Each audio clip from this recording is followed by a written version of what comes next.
King of the world ornament miss అయినందుకు శివని point out చేస్తూ రేణుకాదేవి తన కోపాన్నంతా అతనిపై చూపించింది. శివ సురేందర్తో కలిసి ఆర్నమెంట్ ఎక్కడుందో కనుక్కొని అక్కడికి వెళ్లాడు. అక్కడ డేవిడ్తో వీళ్ల సంభాషణ కొనసాగుతుంది.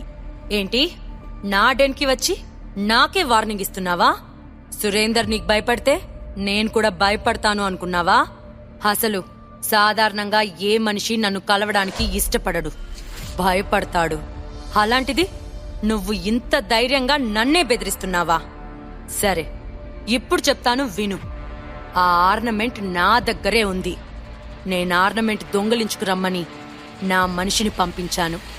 ఇప్పుడేం చేస్తావు నువ్వు అన్నాడు డేవిడ్. డేవిడ్ అహంకారం తెలిసి సురేందర్ అతని మాటలకి ఆందోళన పడ్డాడు. చూడు డేవిడ్, నువ్వు నా శత్రువైనా నీకు ఒక మంచి సలహా ఇవ్వనా? నీ దగ్గరున్న ఆర్నమెంట్ శివ చేతిలో పెట్టు. అతని కాళ్ళు పట్టుకుని క్షమాపణ అడుగు. అతన్ని నిన్నేమీ చెయ్యడు. అలానే నీక్కూడా అనుచరుడిగా ఒక జాబ్ ఇస్తారు అని అన్నాడు సురేందర్. మీరు నా ప్లేస్కే వచ్చి నాతో ఫైటింగ్ చేయాలనుకుంటున్నారా? ఏంటి సురేందర్, నీకెప్పటినుంచి ఇంత ధైర్యం వచ్చింది? నేనింకా మిమ్మల్ని మాట్లాడనిస్తున్నందుకు మీరు నా కాళ్ళకి నమస్కారం చేయండి, లేకుంటే మిమ్మల్ని ఈ భూమి మీద లేకుండా చేస్తాను అని పొగరుగా అన్నాడు డేవిడ్. ఇంతలో అతని అనుచరులు 10 మందికి పైగా కత్తులు, ఇనుపరాడ్లు తీసుకుని శివ సురేందర్ని చుట్టుముట్టారు. అదే సమయంలో శివ ఫోన్ రింగ్ అయింది. శివ నార్మల్గా ఫోన్ లిఫ్ట్ చేశాడు. అవతల నుంచి అజయ్ విందా. శివ సార్, నేను మీకేమైనా హెల్ప్ చేయనా? మీరేదో ప్రాబ్లంలో ఉన్నారని అనంత్ చెప్పాడు అని అన్నాడు అజయ్ విందా. శివ యాటిట్యూడ్కి డేవిడ్కి చాలా కోపం వచ్చింది. తలకి గన్ గురిపెట్టినా కూడా ఏమాత్రం భయం లేకుండా అసలు ఫోన్ కాల్ ఎలా ఆన్సర్ చేస్తున్నాడు అని అనుకుంటూ, శివ, నువ్వు నన్ను కామెడీగా తీసుకుంటున్నావా అని గన్తో శివ కాలుపై కాల్చాడు డేవిడ్. కాని ఆ బుల్లెట్ గాలిలోనే పేలింది. నేలపై పడి బూడిదైపోయింది. శివ అక్కడ్నుంచి ఎప్పుడు మాయమయ్యాడో ఎవ్వరికీ అర్థం కాలేదు. ఇదంతా కూడా రెప్పపాటులో జరిగిపోయింది. ఏం జరిగిందని ఆలోచిస్తున్న డేవిడ్కి వెన్నులో వణుకు పుట్టింది. శివ 10 మీటర్ల దూరంలో ఫోన్ మాట్లాడుతూనే ఉన్నాడు. బుల్లెట్ వలన అతనికి ఎలాంటి దెబ్బ తగలలేదని అర్థమైంది. అక్కడున్న అందరూ తమ కళ్ళని తాము నమ్మలేకపోయారు. బుల్లెట్ స్పీడ్ ఎక్కడా, ఒక సాధారణ వ్యక్తి స్పీడ్ ఎక్కడా అనుకుంటూ ఉంటే వాళ్ళకి భయంతో చెమటలు పట్టాయి. నేను 6 అడుగుల బుల్లెట్ నిరా, మీ బుల్లెట్స్ నన్నేమీ చెయ్యలేవు. లాస్ట్ టైం అడుగుతున్నాను, ఆర్నమెంట్ నాకిస్తారా ఇవ్వరా అని కూల్గా అన్నాడు శివ. ఇప్పటి వరకు ఎవరైనా తన ముందు డౌన్ అవ్వటమే కాని ఇలా ఎప్పుడూ జరగలేదు. అందుకే డేవిడ్కి చాలా కోపం వస్తుంది. ఏంటి, ఆఫ్టర్ ఆల్ బుల్లెట్ ని తప్పించుకుంటే నువ్విక్కడున్న అందర్నీ గెలవగలనని అనుకుంటున్నావా అన్నాడు డేవిడ్. కోపంతో అతని కళ్ళు ఎర్రగా మారిపోయాయి. అతని అనుచరులకి చిన్న సైగ చేశాడు. వాళ్ళు ఒక్కసారిగా శివ మీదకి తమ ఆయుధాలతో అటాక్ చేశారు. ఇప్పుడెలా తప్పించుకుంటావో నేను చూస్తాను అని నవ్వాడు డేవిడ్.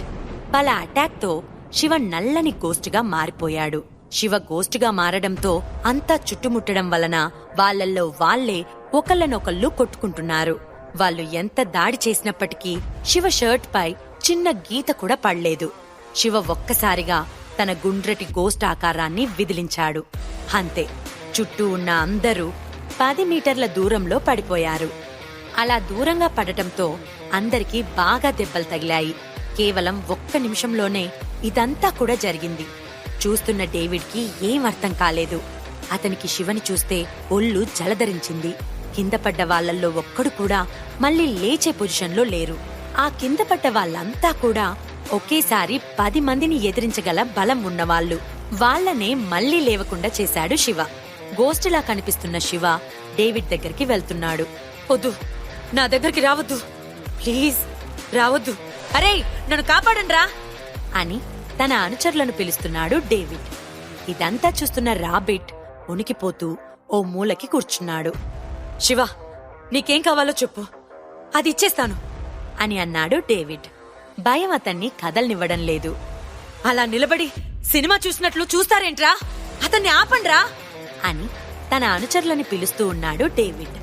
కాని ఎవ్వరూ ఉన్న చోటు నుంచి కదిలే సాహసం చేయడం లేదు.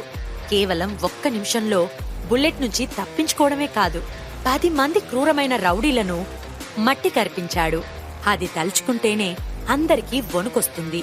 10 నిమిషాల ముందు వరకు తన వైపు వ్యతిరేకంగా చూసిన కళ్ళన్నీ ఇప్పుడు భయంగా చూస్తూ ఉన్నాయి. అందరూ మోకాలపై కూర్చోండి అన్నాడు శివ. అతని స్వరంలో ఏమాత్రం కోపం లేదు. చాలా ప్రశాంతంగా అంటున్నాడు. అంతా కూడా మోకాళ్లపై కూర్చున్నారు. ఇప్పటి వరకు శత్రువులా కనిపించిన శివ ఇప్పుడు వాళ్ళకి దేవుడిలా కనిపిస్తున్నాడు.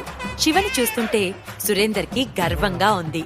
లాస్ట్ 10 ఇయర్స్ నుంచి కూడా డేవిడ్ తనకంటే మొనగాడు లేడు అని పిర్రవీగుతున్నాడు. ఈ రోజు అదే డేవిడ్ శివ కాళ్ళు పట్టుకుని ప్రాణాల కోసం వేడుకుంటున్నాడు. డేవిడ్ అనుచరులు అందరూ కూడా సురేందర్ కంట్రోల్లోకి వెళ్లిపోయారు. తను ఎన్నో సంవత్సరాలుగా కష్టపడి ఏర్పాటు చేసుకున్న తన సామ్రాజ్యం కళ్ల ముందే కూలిపోతుంది. అది డైజెస్ట్ చేసుకుంటుంటే డేవిడ్ మొహం పాలిపోయింది. పరపతి పోతే పోయింది, కానీ ప్రాణం?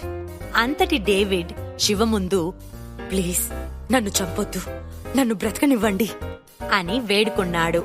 ఎంతటి వ్యక్తైనా చావు దగ్గరగా వస్తే బ్రతకటానికి కోరుకుంటారు. బ్రతకడం కోసం తన ఆత్మాభిమానాన్ని సైతం కోల్పోతాడు. శివ ఏమాత్రం కూడా జాలి చూపించకుండా డేవిడ్ మెడపై కాలు వేసి తొక్కాడు. అతని తలని ఫ్లోరింగ్ కి అదిమి పట్టాడు. డేవిడ్ రాబిట్ వైపు చూస్తూ, వెళ్ళు రాబిట్, త్వరగా ఆర్నమెంట్ తెచ్చి శివకివ్వు. నన్ను రక్షించే ఏకైక ఆయుధం ఆర్నమెంట్ అని హడావిడిగా అరిచాడు. రాబిట్ పరుగున ఒక గదిలోకి వెళ్లి ఆర్నమెంట్ ఉన్న క్రిస్టల్ బాక్స్ తెచ్చి శివ చేతిలో పెట్టాడు. నిజంగా ఈ ఆర్నమెంట్ దొంగలించాలి అనే ఆలోచన నాది కాదు. జయశిఖ మాతో సుపారి మాట్లాడాడు. ప్లీజ్ నన్నొదిలే, నాకు అవకాశం ఇవ్వు. నేను కూడా సురేందర్లా నీ దగ్గర పడుంటాను. లైఫ్ లో నువ్వేం చెప్తే అదే చేస్తాను అని కాళ్ళు పట్టుకుని వేడుకున్నాడు డేవిడ్. ఇప్పటికే నేను చాలా ఆలస్యం చేశాను అన్నాడు శివ. ఆ మాటతో డేవిడ్ కి ఉన్న ఆశ పూర్తిగా పోయింది. కన్నీటితో శివ వైపు చూశాడు. అంతే, అలానే నేల కొరిగిపోయాడు డేవిడ్. అతనిలో నుంచి అతని ఆత్మ వెళ్లిపోయింది. మనుషుల్ని చంపడం అనేది నా వ్యక్తిత్వం కాదు, కాని వాళ్లే చావును కోరుకుంటారు.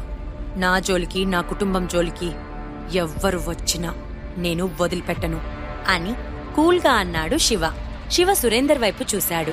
సురేందర్కి ఏం చేయాలో అర్థమైంది. డేవిడ్ శవాన్ని అక్కడి నుంచి క్షణాల్లో మాయం చేశాడు. శివ క్రిస్టల్ బాక్స్ ని ఓపెన్ చేశాడు. అందులో కళ్ళు జిగేలుమనిపించే విలువైన డైమండ్స్ తో చేసిన లాకెట్ ఉంది. లాకెట్ మధ్యలో గ్రే కలర్ డైమండ్ ఉంది. దాని చుట్టూ కూడా చిన్న చిన్న డైమండ్స్ తో చాలా అందంగా తయారు చేయబడింది. ఇది తను తన భార్య సురభితో చాలా కష్టపడి తయారు చేసిన pendant. King of the world అని గర్వంగా ఆ పెండెంట్ ని చూసుకుని ఆ క్రిస్టల్ బాక్స్ ని మూసేశాడు శివ. ఇప్పుడు అతని మొహం ప్రశాంతమైన చిరునవ్వుతో వెలిగిపోయింది. అక్కడే ఓ మూలకి కూర్చున్న రాబిట్, సార్ ప్లీజ్ నన్ను వెళ్ళనివ్వండి. నేను డేవిడ్ చెప్పిన పనులు మాత్రమే చేస్తాను, అంతే తప్ప నా సొంత ప్రయోజనానికి కాదు అని వేడుకున్నాడు. సరే, నువ్వు నాకో విషయంలో హెల్ప్ చే, నేను నిన్ను వదిలేయడమే కాదు, మంచి గిఫ్ట్ కూడా ఇస్తాను అన్నాడు శివ. ఓకే సార్, మీరేం చెప్పినా నేను చేయటానికి సిద్ధంగా ఉన్నాను అన్నాడు రాబిట్. ఏం లేదు, నువ్వు చేయాల్సిన పని చాలా ఈజీ. జ్యోతి టవర్స్కి వెళ్లి అక్కడ జైని పట్టుకోవాలి. మీరు ఈ ఆర్నమెంట్ దొంగలించడానికి అతను ఎలా సహాయపడ్డాడు అనేది సాక్ష్యంతో సహా అక్కడుంచాలి. సమయం వచ్చినప్పుడు నేను పిలుస్తాను. సో అవన్నీ రెడీ చేసుకో అన్నాడు శివ. ఓకే సార్, అవన్నీ నేను రెడీ చేస్తాను అని అన్నాడు రాబిట్. సురేందర్ని పిలిచిన శివ, ఈరోజు ఇక్కడ జరిగింది ఏమాత్రం బయటకు రాకూడదు అన్నాడు. ఓకే సార్, అదంతా నేను చూసుకుంటాను అన్నాడు సురేందర్. ఈ డేవిడ్కి సంబంధించిన అన్ని ఏరియాస్ అండ్ అతని అనుచరులనందర్నీ నువ్వు కంట్రోల్లోకి తీసుకో అన్నాడు శివ. ఓకే సార్ అన్నాడు సురేందర్. శివ అక్కడ్నుంచి బయలుదేరి ఇంటికి వెళ్లిపోయాడు. మరుసటి రోజు శివ, సురభి కార్లో అజంతా హోటల్కి బయలుదేరారు. గౌతమ్ డ్రైవింగ్ చేస్తున్నాడు. కార్ సీట్లో వెనకకు వాలి ప్రశాంతంగా కళ్ళు మూసుకున్నాడు శివ. సురభి చాలా టెన్షన్ పడుతూ ఉంది. శివ, రాత్రి నువ్వు ఎక్కడికి వెళ్ళావు, ఏం చేశావు అని అడిగింది సురభి. నువ్వు నా గురించి టెన్షన్ పడుతున్నావా అని చిన్న స్మైల్ ఇస్తూ అన్నాడు శివ. సురభి చిరాగ్గా మొహం తిప్పుకుంది. ఇన్ని సంవత్సరాలలో ఎప్పుడూ కూడా షికా ఎగ్జిబిషన్లో ఇలా జరగలేదు. నేను మొట్టమొదటిసారి తయారు చేసిన ఆర్నమెంట్ పోయింది. ఇప్పుడు వచ్చే కస్టమర్స్కి ఎలా వివరణ ఇవ్వాలో నాకు అర్థం కావట్లేదు అని అన్నది సురభి. టెన్షన్ పడకు, నేనిప్పటికే ప్రాబ్లంని క్లియర్ చేశాను అన్నాడు శివ. నిజంగా? నువ్వు చెప్పేది నిజమా? కింగ్ ఆఫ్ ది వరల్డ్ దొరికిందా? ఆతృతగా అన్నది సురభి. దొరికిందని ఎందుకు అనుకోలేకపోతున్నావు అని నవ్వాడు శివ. అతను నేరుగా ఏమీ చెప్పట్లేదని సురభి కోపంగా మొహం తిప్పుకుంది. ముక్కు మీద కోపం ముఖానికే అందమని ఊరికే అనలేదు అని అనుకుని నవ్వుకున్నాడు శివ. వాళ్ళిలా మాట్లాడుకుంటూ ఉండగానే కార్ అజంతా హోటల్ ముందు ఆగింది. అజంతా హోటల్ అందంగా ముస్తాబై ఉంది. జ్యువెలరీ ఇండస్ట్రీలోని ది బెస్ట్ డిజైనర్స్ ని, టెక్నీషియన్స్ ని ఆర్నమెంట్స్ అంచనా వేయడానికి పిలిచారు. అలానే 100 మందికి పైగా సెలబ్రిటీస్ వచ్చారు. లగ్జరీ కార్లన్నీ కూడా అజంతా హోటల్ పార్కింగ్ ఏరియాలోనే ఉన్నాయి. అజంతా హోటల్ ముందు కార్ దిగిన సురభి శివలు లోపలికి నడిచి డైరెక్ట్ గా ఎగ్జిబిషన్ జరిగే ఫ్లోర్ లోకి వెళ్లారు. ఎగ్జిబిషన్ హాల్ అంతా కూడా చాలా రిచ్ గా ఇంటీరియర్ డిజైన్ చేశారు. కిందంతా రెడ్ కార్పెట్ పరిచారు. హాల్ మధ్యలో పెద్ద షాండ్లియర్ ఉంచారు. దాని నుంచి వచ్చే లైటింగ్ ఆ హాల్ మొత్తానికి వింత అందాన్ని కలిగిస్తుంది. ఎగ్జిబిషన్ హాల్ అంతా కూడా అక్కడక్కడ గాజుతో చేయబడిన క్యాబినెట్లు అమర్చారు. ప్రతి క్యాబినెట్ లో కూడా గోల్డ్, ప్లాటినం, డైమండ్లతో చేసిన అనేక రకాల ఆర్నమెంట్స్ ఉన్నాయి. సురభి మెరిసే కళ్లతో చుట్టూ చూస్తూ ఉంది. ఆమె ఇంతవరకు ఎప్పుడు జ్యువెలరీ ఎగ్జిబిషన్ కి రాలేదు. అదంతా చూస్తుంటే ఆమెకి ఎక్స్ట్రాడినరీగా అనిపించింది. ఇన్ని ఆర్నమెంట్స్ మధ్య తను డిజైన్ చేసిన ఆర్నమెంట్ కూడా ఉంటే ఎంతో బావుండేదని బాధపడింది సురభి. అంతలోనే శివ ఖచ్చితంగా కింగ్ ఆఫ్ ది వరల్డ్ ని ఎగ్జిబిషన్ లో ఉండేలా చేస్తాడు అనుకుంటూ అతనిపై పూర్తి నమ్మకాన్ని ఉంచింది. హలో చీఫ్ డిజైనర్ సురభి, అంత నింద పడ్డాక కూడా భలే వచ్చారే ఎగ్జిబిషన్ కి అని వెటకారపు శబ్దం వినిపించింది. పక్కన నుంచి కృతి హుందాగా నడుచుకుంటూ వచ్చింది. మొహంలో వెటకారపు నవ్వు క్లియర్ గా కనిపిస్తుంది. కృతిని చూడగానే సురభి మొహం వెంటనే మాడిపోయింది. దొంగతనం చేసి కూడా మీరింకా ఏ మొహం పెట్టుకుని ఈ ఎగ్జిబిషన్ కొచ్చారు? మీరు మీ లైఫ్ లో ఎగ్జిబిషన్ చూడలేదు కాబట్టి ఇప్పుడు చివరిసారిగా చూడటానికి వచ్చారు కదా. ఏంటి సురభి, ఈ రోజు నీ చీఫ్ డిజైనర్ పదవికి రాజీనామా చేస్తున్నావా అని వెటకారంగా నవ్వింది కృతి. కృతి మాటలకి సురభికి చాలా కోపం వస్తుంది. స్టాప్ ఇట్, నువ్వు జస్ట్ కంపెనీ డిజైనర్ మాత్రమే. నువ్వెలా చీఫ్ డిజైనర్ ఉద్యోగం గురించి మాట్లాడతావు అని అన్నాడు శివ. తను చీఫ్ డిజైనర్ గా ఇంకా ఆఫీస్లో ఉంటుందని మీకింకా నమ్మకం ఉందా? అయినా నిజం చెప్పండి, మీరు ఎగ్జిబిషన్ కి ఎందుకొచ్చారు? వచ్చే గెస్ట్లు, హైయర్ అఫీషియల్స్ ముందు సింపతి కొట్టేయడానికా అన్నది కృతి.